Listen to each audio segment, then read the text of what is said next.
it kind of happened as a perfect storm where I got released during All-Star break. I think the first game out of All-Star, KD hyperextended his knee in DC.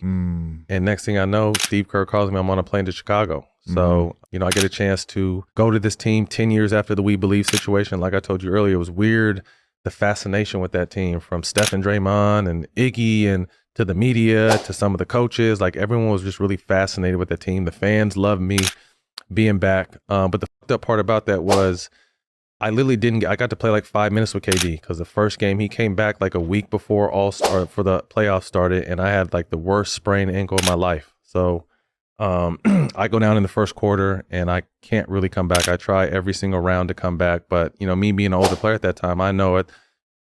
They're not going to change, you know, playoff rotations kind of get locked unless you're a superstar. And I wasn't a superstar, so I wasn't really ever healthy to get enough out there. So that's where kind of when people hear like, I won a championship, but I didn't accept my ring or anything like that. And I just kind of felt like my career was such a grind and a roller coaster that if I was healthy, I would have been out there guarding Kawhi during this run and all the superstars with, you know, Dame and CJ and all those guys that we played along the way, LeBron in the finals, that I didn't get a chance to do that. Like, it just felt like kind of like it was so disheartening, but at the same time, I couldn't bitch and complain. I had to be a good vet.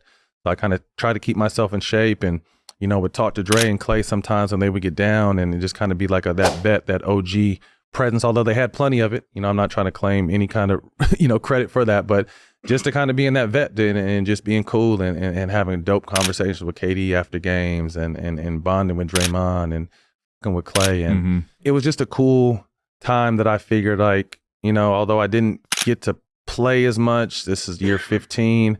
I won. I'm not getting a chance to see my twins. I miss my sons. Like I was telling you before we started, man, I'm 37. The twins are 8 now. So it's just like, I'm missing so many times. So I thought, okay, I'm still getting paid for another 2 years. It's time to step away from the game. So I probably could have played. I played 15, could have got paid for 17. I still got paid for 17. Probably could have played another 2-3 years, maybe got to 17 or 18 years. But I just felt like the investments I made had started flourishing. I wanted to be a dad and do all that dad shit. So I retired and started coaching my kids and went and won full custody of them and kind of left and became like a real full-time dad. For the full podcast, check out Paul George's channel at PodcastP with Paul George.